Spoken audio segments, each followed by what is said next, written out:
Madame, Monsieur, bonsoir. C'est les 20 heures du vendredi 7 août 2026. Merci de nous rejoindre. Et dans les titres ce soir, RDC AUDA NEPAD, un nouveau partenariat pour accélérer les développements. Représentant personnel du chef de l'État, le ministre du Commerce extérieur, Julien Paluku, a signé ce jeudi 6 août un accord stratégique avec l'AUDA NEPAD, la cité de l'Union africaine, un engagement axé sur la coopération et la mise en œuvre de projets prioritaires de la RDC. On fait le point dans un instant dans ce journal. Taxe sur la valeur ajoutée. Les temps de la fraude est révolu. Le ministre des Finances, Doudou Fouamba, affiche la fermeté. La réforme de la facture normalisée doit désormais sécuriser les recettes de l'État et mettre fin aux pratiques frauduleuses. On y revient dans ces jours-là. Journée mondiale de la bière. À Kinshasa, les femmes trinquent aussi. Entre anniversaire, réussite et moments de détente, les terrasses accueillent de plus en plus de groupes de jeunes femmes venues partager un verre. Une nouvelle habitude qui fait parler et révèle l'évolution des loisirs dans la capitale. Eh bien, c'est les focus de ce soir. Bienvenue à tous. Un partenariat stratégique qui prend forme. Représentant personnel du chef de l'État, le ministre du Commerce extérieur, Julien Paluku, a signé un accord majeur avec l'AUDA NEPAD à la Cité de l'Union africaine pour renforcer, bien évidemment, la coopération autour des projets prioritaires de la RDC. Mazé Makoumania, champion d'Angui et Précieux Mangonzoy ont signé ces reportages.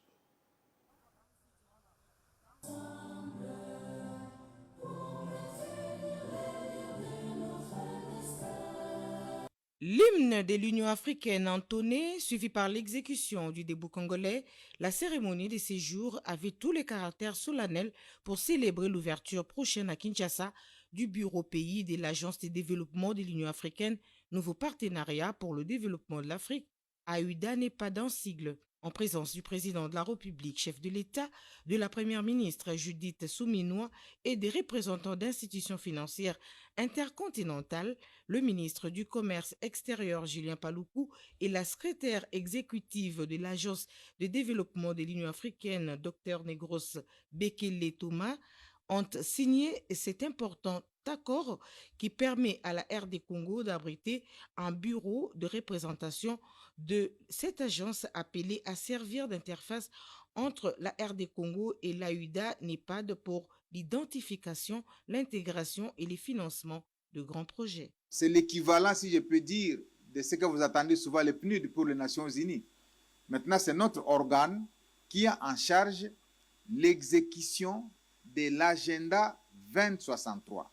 En fait, l'OIA, qui est l'Organisation de l'Unité africaine, a été créée en 1963. Et donc, en 2063, cette Organisation de l'Unité africaine aura 100 ans. Et elle a tracé une trajectoire qui voudrait qu'en 100 ans, il faudrait que l'Afrique sorte totalement de la pauvreté. En 100 ans, il faudrait que l'Afrique finisse avec les guerres, les famines, les catastrophes. En 100 ans, il faudrait que l'Afrique soit interconnectée. Mais pour y arriver, il faut des projets. Mais pas simplement des projets, il faut aussi des moyens. C'est la raison pour laquelle, en 1991, elle a créé une agence pour dire, nous pouvons avoir de belles idées, mais si on n'a pas un organe d'exécution de nos idées en termes de projets, de mobilisation des ressources en termes de moyens, eh bien, nos idées vont continuer à mourir dans les tiroirs. Alors, la RDC, comme a rappelé madame dans son mot de tout à l'heure, son développement ne dépend plus simplement de nous-mêmes. Le développement de la RDC est une priorité du continent. Parce que les ressources que nous avons, les potentiels que nous avons, ces ressources-là et ces potentiels sont importants pour le développement du continent. Je prends l'exemple du grand projet INGA. Si on réalise dans le cadre de cette agence le projet INGA, on va donner à 300 millions, entre 300 millions et 600 millions d'Africains de l'électricité. Ça montre qu'on ne peut plus voir la RDC comme pays isolé, mais on doit le voir comme un maillon dans la chaîne de développement du continent. Pour la secrétaire exécutive de l'AUDA NEPAD, l'ouverture du bureau pays de son institution à Kinshasa va accélérer la mise en œuvre de l'agenda 2063 de l'Union africaine. Le pays est prêt à nous accompagner, sachant que cette agence est le vôtre aussi. Et le nôtre, c'est commun. C'est une agence de l'Union africaine. Donc, ils donnent beaucoup d'importance sur l'autosuffisance, le développement de ce pays, de ce continent, doit se faire par les peuples, par les expertises, par notre propre ressource, vraiment qu'on soit autosuffisant de mettre en œuvre nos programmes de développement. Donc ça, c'est quelque chose qui est profond. Et c'est aujourd'hui, c'est une démonstration d'engagement du président et du peuple congolais. Puisque quand on parle des programmes continentaux, la mise en œuvre de ce programme continental se fait au niveau régional et au niveau national. Donc, on doit accélérer la mise en œuvre des projets au niveau national pour que ça aide au niveau régional et au niveau continental. Créée en 1991, l'AUDA-NEPAD est un organe technique de l'Union africaine mis en place pour coordonner et exécuter les projets de développement régionaux et continentaux prioritaires afin de promouvoir l'intégration régionale en vue de la réalisation accélérée de l'agenda 2063 de l'Union africaine. La RD Congo compte quelques projets intégrateurs, notamment les projets Grand Inga, les corridors des Lobito et les projets routes Rail Kinshasa-Brazzaville. Et les Sankourou entrent dans l'ère du service des proximités. À l'Odja, le vice-premier ministre de la fonction publique, Jean-Pierre Liaou, a posé la première pierre du futur siège provincial de la Caisse nationale de sécurité sociale des agents publics de l'État et inauguré en même temps l'agence provisoire. Une avancée majeure pour rapprocher la sécurité sociale des agents publics de l'État. Images et commentaires. Dans le cadre du rapprochement des services publics initié par le chef de l'État Félix-Antoine Tshisekedi, la Caisse nationale de sécurité sociale des agents publics de l'État, CENSAP, poursuit son déploiement en province. Le vice-premier ministre de la fonction publique, Jean-Pierre Liaou, a procédé à la pose de la première pierre pour la construction du siège provincial de la CENSAP Sankourou, dans la grande agglomération de l'Odja. Au nom du chef de l'État et de la première ministre, je m'en vais donc procéder à cette pose de la première pierre.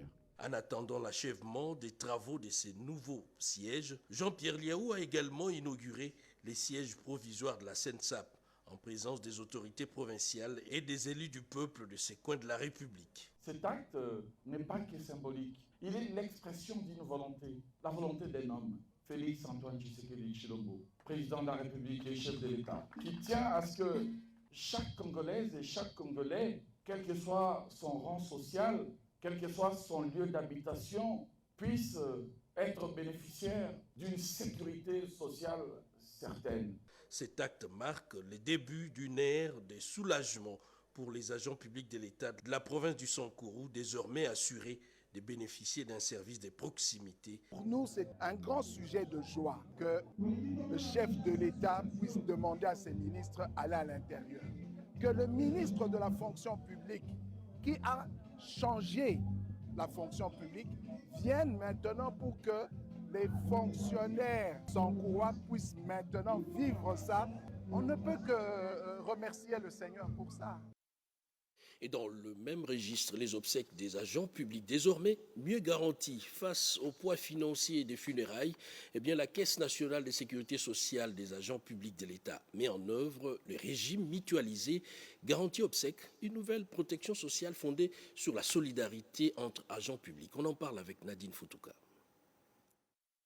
La Caisse nationale de sécurité sociale des agents publics de l'État, revêtue d'une deuxième mission de la prise en charge funéraire des agents publics de l'État et de leurs dépendants, car la mort, tout comme la souffrance, constitue non seulement des étapes de la vie humaine, mais aussi des moments sociaux suscitant la prise en charge financière.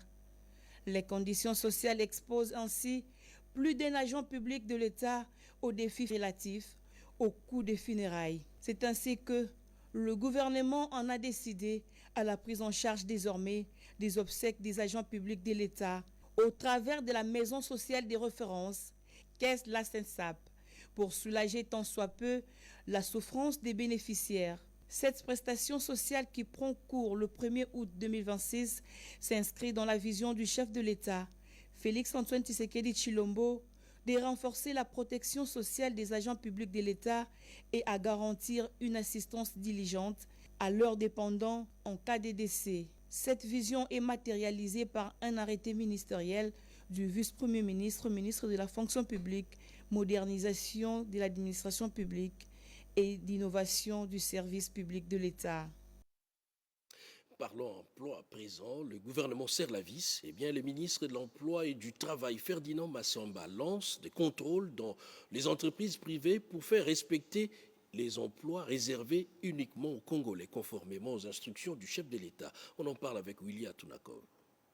S'imprégner personnellement des conditions de travail de ses compatriotes congolais, souvent victimes des injustices sociales, en vue de faire respecter strictement les normes et les codes du travail. Tel est l'objet de la descente effectuée ce vendredi 7 août par les ministres de l'Emploi et Travail dans les installations du supermarché SK dans la commune de la Gombe, non loin de Sirkouf. Sur place, le constat est amer. Son Excellence, M. Félix Antoine Tshisekedi Tshilombo, nous a mandaté, nous a demandé, nous a recommandé. Les conditions de travail de nos compatriotes soient améliorées. Et c'est sous la coordination de son Excellence, Madame la Première ministre, M. Minois, que nous sommes ici. Je constate qu'en arrivant ici, on m'a laissé entendre qu'il y a 6 expatriés, mais subitement, après le contrôle, on en a 20 plus de 20. Les Congolais n'ont pas de poste de responsabilité, les Congolais, il n'y a pas la classification de l'emploi. Ce qui est grave, il y a que les expatriés qui ont signé le contrat avec l'entreprise principale, mais tous les Congolaises et Congolais sont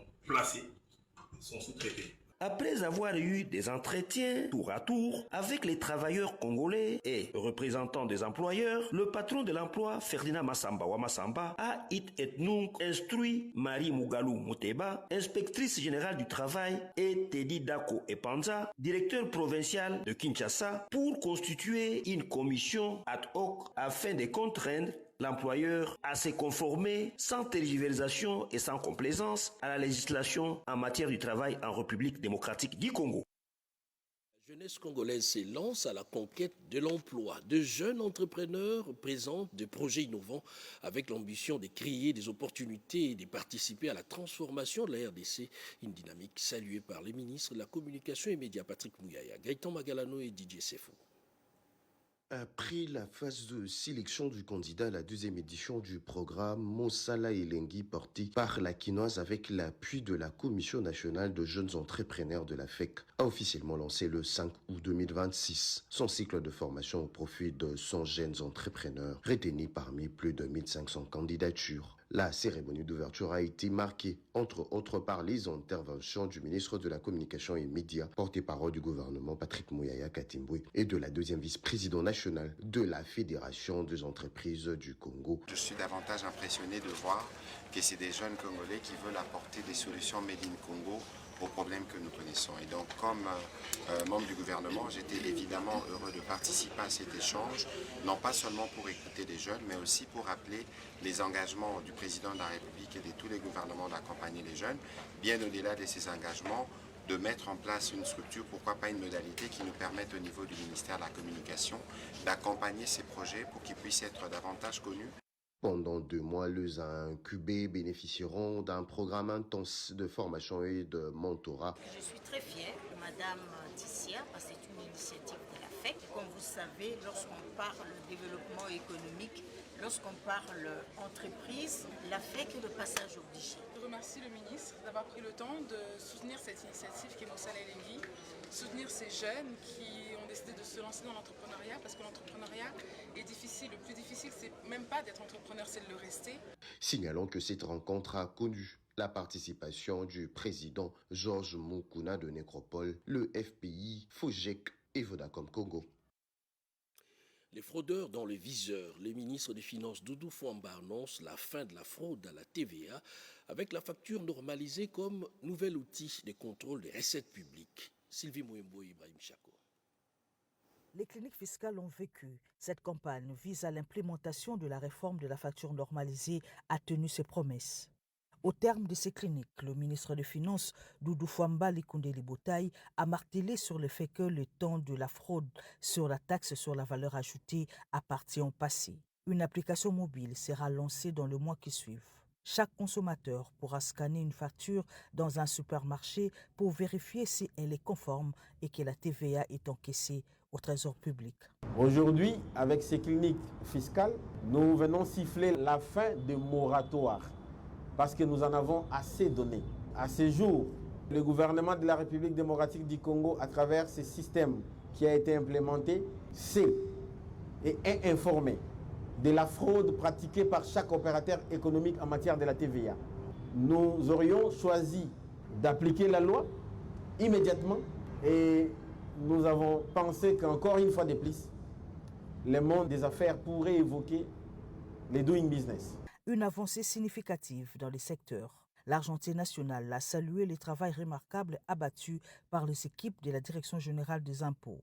Plusieurs entreprises sont déjà connectées à ce système. Des sanctions sont prévues pour les récalcitrants car le temps du moratoire est largement dépassé. Avec ce système, le gouvernement aura encore le moyen de sa politique en doublant le moyen de mobilisation des recettes. La facture normalisée a été initiée en 2017 et rendue opérationnelle 7 ans après, le 1er août 2025. Le numérique veut parler aux citoyens, et même en lingala, la langue locale. Eh bien, le ministre de l'économie numérique, Augustin Kibasa, lance une campagne nationale autour du code du numérique, couplée à la collecte de données en lingala pour faire avancer l'intelligence artificielle avec la jeunesse en première ligne. Nono Mansekou nous en dit un peu plus dans ses reportages. Faire connaître les codes du numérique et préparer les langues congolaises à l'heure de l'intelligence artificielle, c'est le double défi relevé par les ministères de l'économie numérique, dirigé par le ministre Augustin Kibasa Maliba à travers cette campagne nationale lancée à Kinshasa ce jeudi 6 août 2026 avec l'appui du PNID et de ses partenaires. Plus de 150 jeunes volontaires ont participé en présentiel et en ligne à cette cérémonie qui marque les débuts d'une vaste opération de sensibilisation. 2000 jeunes seront mobilisés pour diffuser durant 30 jours des contenus pédagogiques sur les droits et devoirs des citoyens dans l'espace numérique. L'autre temps fort de cette cérémonie, c'est le lancement du projet de collecte des données linguistiques vocales en lingala en vue d'enrichir les bases de données nécessaires au développement des solutions d'intelligence artificielle capables de comprendre les langues nationales congolaises, de répondre aux réalités locales et de garantir la souveraineté culturelle de la RDC. Une loi, aussi importante soit-elle, ne produit pleinement ses effets que lorsqu'elle est connue, comprise et appliquée. Un texte législatif ou réglementaire qui demeure dans les bureaux de l'administration ou entre les mains des seuls spécialistes ne peut pas suffisamment protéger la population. Il doit sortir des textes, rejoindre les citoyens et devenir un véritable outil de confiance dans l'environnement numérique. À travers cette campagne, le gouvernement entend promouvoir une utilisation responsable du numérique, renforcer la protection des citoyens dans l'espace digital et accélérer la transformation numérique de la RDC grâce à une jeunesse pleinement impliquée. Nouveau manuel, nouvelles règles, la direction générale, la direction plutôt des finances de la DGDA modernise ses procédures pour plus de contrôle, de transparence, mais aussi d'efficacité dans l'import et export. Ikinzuziloya. Adapter les procédures aux nouvelles réalités de gestion et renforcer l'efficacité du contrôle financier, c'est l'objectif poursuivi par la direction des finances de l'administration douanière congolaise à travers la révision de son manuel des procédures. La directrice des finances Béni Moubeni Chai a souligné l'importance de disposer d'un référentiel actualisé capable d'accompagner la modernisation des activités de la direction. Face aux défis stimulants liés à l'accroissement, à la diversification et à la modernisation constante de nos activités, il s'avère désormais judicieux et indispensable d'adapter nos outils de gestion.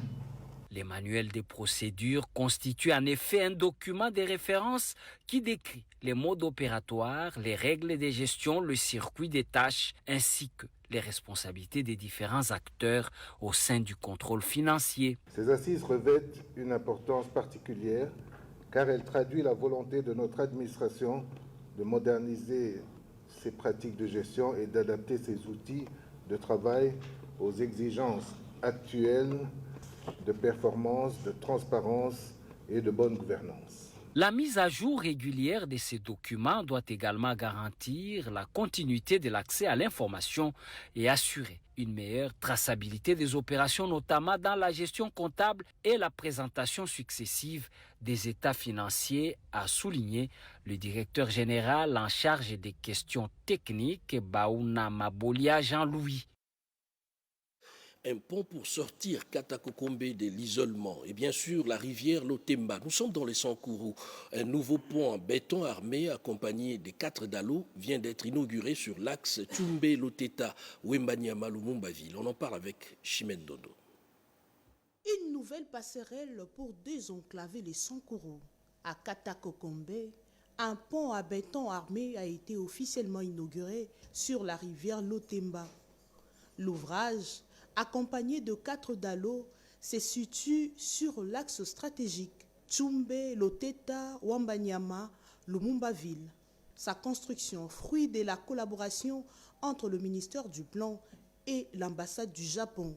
Ce pont constitue en effet à cet objectif en facilitant l'accès aux services essentiels, en réduisant l'isolement des communautés et en créant un environnement favorable au développement local. La cérémonie a réuni autorités politiques, élus nationaux, conseillers du chef de l'État et une population sankouroise visiblement satisfaite. Cette cérémonie ne marque pas seulement l'achèvement d'un ouvrage d'art. Elle consacre surtout la restauration d'un lien vital entre des communautés, la relance d'un corridor d'échange et l'ouverture de nouvelles perspectives économiques et sociales pour les populations du Sankourou. Un ouvrage qui devrait contribuer à désenclaver davantage cette partie du Sankourou et à dynamiser les échanges locaux. Kinshasa, l'extension de la capitale prend forme. Les études techniques avancent pour bâtir la ville de demain. Eh bien, les comités stratégiques du projet et la CGT unissent leur expertise pour concrétiser cette grande ambition urbaine. C'est un reportage d'Anita Loambois et Robert Kalemba. Le projet pluridisciplinaire de l'extension de la ville de Kinshasa a besoin de l'apport de plusieurs structures étatiques. La coordination de son comité stratégique a frappé au portillon de l'Agence congolaise des grands travaux ce vendredi 7 août 2026 pour exprimer un besoin de collaboration en termes d'études. Reçu par le directeur général de ce service public rattaché au ministère des ITP, l'ingénieur Nikon Zaouzao, le coordonnateur principal Thierry Katembwe Mbala a exprimé ses différents besoins. Il a été question principalement d'une forte collaboration entre le CSPVK, la coordination de l'extension de la ville de Kinshasa, et la CGT pour les projets d'infrastructure, le suivi, les études, le contrôle. Au mois de décembre 2025, le chef de l'État avait donné le go à ces travaux de l'extension de la ville de Kinshasa qui est prévue sur une surface de 43 000 hectares dans la commune de Maluku à quelques 45 km de Kinshasa et les travaux ont commencé dans la foulée. On a démarré les installations, mais aussi les tracés du boulevard central, 7 km sur 48 mètres de large. Il y a les bases vies et incessamment aussi il y a le démarrage de la première zone commerciale en fait des appartements. Le projet ambitionne de faire de Kinshasa un pôle économique moderne. Il prévoit des logements, un agropole, une zone industrielle et logistique, une marina, ainsi qu'un hôpital et une université. Didier Kioni, coordonnateur adjoint chargé des questions techniques, et Alain Kiabuntu, directeur technique du comité, ont également pris part à cette audience. Génocoste, on en parle également dans ce journal. La mémoire congolaise résonne jusqu'à Ottawa. Hommage, témoignages et recueillement. La diaspora congolaise du Canada s'est mobilisée pour honorer les victimes des atrocités dans la partie est du pays. Les détails dans ses commentaires. Les décors étaient empreints de solennité à l'ambassade de l'RDC au Canada ce dimanche 2 août à l'occasion de la commémoration pour la 2e année consécutive de la journée nationale du Génocoste. La communauté congolaise a répondu massivement à cet appel du devoir de mémoire sous l'impulsion de l'ambassadeur Joska Kabongo. La cérémonie s'est déroulée en présence de la conseillère principale du chef de l'État et du député fédéral canadien d'origine congolaise, Olivier Toumba. Ponctué des discours officiels, la rencontre a surtout été marquée par des témoignages poignants rappelant les heures sombres vécues par les victimes dans les buts de sensibiliser davantage l'opinion internationale aux ravages de la guerre et des violences persistantes dans l'est de la RDC. Le gouvernement de la République, sous le leadership de son Excellence M. Félix Antoine Tshisekedi Tshilombo, président de la République, chef de l'État, met tout en œuvre pour restaurer durablement la paix, la sécurité et l'intégrité territoriale de notre pays. L'impunité n'a pas sa place dans le monde d'aujourd'hui. Les victimes ont droit à la vérité, à la justice, à des réparations appropriées et à des garanties de non-répétition. De son côté, la conseillère principale du chef de l'État a insisté sur le rôle du FONAREV dans la prise en charge des victimes et l'accompagnement de leurs familles, mettant en lumière les efforts engagés pour leur réparation et leur dignité. Les points culminants de la cérémonie a été la projection de messages du chef de l'État et de la distinguée première dame Denise Nyakiru Tshisekedi, dédiée au Génocoste. Et oui, j'en parlais dans les titres. Les filles prennent aussi les verres en main. À la terrasse comme au bar, les jeunes femmes changent les habitudes.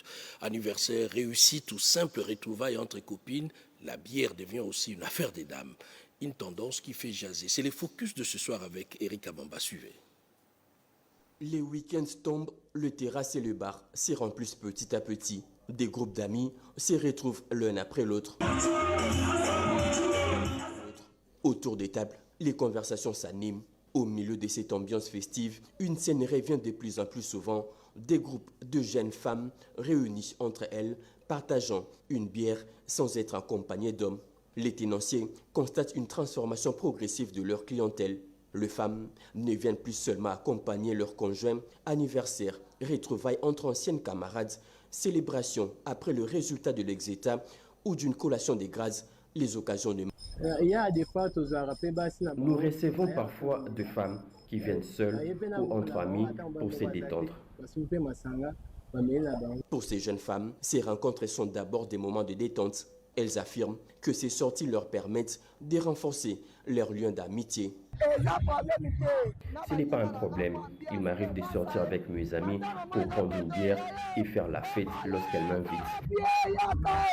Cette évolution ne fait toutefois pas l'unanimité. Certaines s'inquiètent de voir ces jeunes adopter des comportements qu'ils jugent contraires aux valeurs traditionnelles et à l'image de la femme. Elles estiment qu'une femme ne doit pas disposer des mêmes libertés qu'un homme dans ses choix de loisirs. Pour moi, rester entre femmes dans un bar pour boire de la bière n'est pas une bonne chose. C'est une pratique que je désapprouve. À l'occasion de cette journée mondiale de la bière, ces phénomènes mettent en lumière bien plus qu'une simple habitude de consommation. La bière, elle est éminemment féminine alors. Fraude minière à présent, des tonnes de cuivre et de cobalt dans les viseurs de la justice. À Lubumbashi, dans le Haut-Katanga, le tribunal de commerce poursuit l'instruction d'une affaire portant sur les transports des centaines de tonnes de minerais en dehors des circuits officiels. Eric Kabamba. L'affaire qui oppose les ministères publics ainsi que le parti civil de la RDC et les centres d'expertise, d'évaluation et de certification des substances minérales précieuses et semi-précieuses, CEC, à M. Ilunga Kisimba Ben, au sujet chinois Fukiang Yaofei, à la société Esther Mining et Sarel, à 7 autres sociétés chinoises devant les tribunaux de commerce de Lubumbashi, s'est poursuivi au cours de cette deuxième audience. Ils sont poursuivis pour fraude minière portant sur 216 tonnes métriques de cathodes de cuivre, 40 tonnes métriques d'anodes de cuivre, 1870 tonnes d'hydroxyde de cobalt ainsi que pour blanchiment de capitaux. Cette procédure fait suite à la dénonciation par le CEC conformément à ses prérogatives légales en matière de lutte contre la fraude minière. Pour diverses raisons que les avocats de CEC ont expliqué, l'affaire a été renvoyée au 21 août. La fraude a consisté à la vente illicite, à l'achat et à la vente illicite d'un certain nombre de substances minières qu'on a saisies par le parquet de grande instance de Lubumbashi et qui a transmis les dossiers par devant les tribunaux de commerce de Lubumbashi aussi. C'est ainsi que le tribunal a estimé qu'il faille remettre à 2 semaines pour signifier aux autres parties qui n'ont pas comparu qu'il y aura audience le 21 août. L'instruction se poursuivra dans ces dossiers qui intéressent plus d'un Congolais. Commune de Kasavubu, nous sommes ici à Kinshasa. Après la coupure des câbles de la cabine Boussoumelo 2, plongée dans le noir, les équipes de la SNEL accélèrent les travaux sur place. D'autres précisions dans ces reportages. Des câbles sectionnés, une commune plongée dans le noir, puis une promesse non tenue. Dans la commune de Kasavubu, la situation de la cabine Boussoumelo 2 connaît enfin un début de dénouement. Selon la SNEL, entreprise 2K, engagée dans les travaux de bétonnage de l'avenue Irebou, aurait sectionné les câbles moyenne tension alimentant la cabine sans concertation préalable avec la société d'électricité. Moi, en tant que bourgmestre de la commune de Kasavubu, je vous ai parlé des faits réels et puis les a fait vérifiables. Je crois qu'il y a moins de populations qui ont besoin de population a besoin de cela, la population a besoin d'électricité. Alors tous, ils allient bien pour la population. Face à cette situation, le directeur général de la SNEL, le professeur Teddy Luamba, a instruit ses équipes pour établir rapidement la desserte. Il ne fait pas totalement noir, hein, comme une certaine opinion a voulu vous faire comprendre. Il y a 4 départs sur les 6 qui sont en service en ce moment à la cabine Boussoumelo 2. De son côté, le bourgmestre de Kasavubu appelle la population à se méfier des rumeurs et à privilégier les informations provenant de sources officielles. À ce jour, 4 de ces 6 départs de la cabine Boussoumelo 2 sont déjà opérationnels. Les 2 autres restent en cours de réhabilitation avec espoir d'un retour complet à la normale. Et les sports à présent, Kananga, le futur du tennis africain se dessine peut-être ici. La TSK Cup revient pour sa 3e édition avec une ambition claire, détecter les pépites de demain et faire du Kasaï central une nouvelle terre des champions. Marie-Louise Mbela. La ville de Kananga devient une nouvelle terre du tennis africain. La 3e édition de la TKS Cup rassemble de jeunes talents venus de plusieurs pays d'Afrique autour d'une compétition internationale placée sous le haut patronage du haut représentant du chef de l'État, Tony Kankushiku. Au-delà du spectacle sportif, ces tournois ambitionnent de révéler les champions de demain et de faire rayonner le tennis au Kasaï à travers les valeurs de mérite, de respect et de patriotisme. Je tiens à remercier profondément le haut représentant du chef de l'État, M. Tony Kankou, pour son accompagnement, son soutien dès le début. En tout cas, nous sommes très honorés de vous avoir parmi nous, de compter sur vous. C'est encore un plaisir pour nous de nous retrouver encore une fois de plus cette année, au mois d'août, pour la 3e édition de l'Open Tennis Kananga, qui va se tenir du 5 au 9. Cette compétition qui se joue chaque année au mois d'août, qui ramène plusieurs tennismen de nos provinces du Congo et des joueurs, des athlètes venant des pays africains. Nous sommes vraiment très heureux d'être aujourd'hui à Kananga pour faire la fête du tennis. À travers la TKS Cup organisée du 5 au 9 août 2026 en partenariat avec l'Académie de tennis de Montréal au Canada, Tony Kankushiku mise sur la jeunesse pour faire éclore les étoiles du tennis africain. Au-delà du tennis, d'autres disciplines sportives feront partie de ces grands rendez-vous africains du sport à Kananga et dans toutes les autres provinces de la RDC. Et voilà, ainsi prend fin cette édition de votre journal. Merci pour votre fidélité et votre confiance. 23h, Serge Merlet-Mata et demain à 7h, Marie-Louise Mbela. Toute la rédaction vous souhaite une excellente soirée et bonsoir chez vous.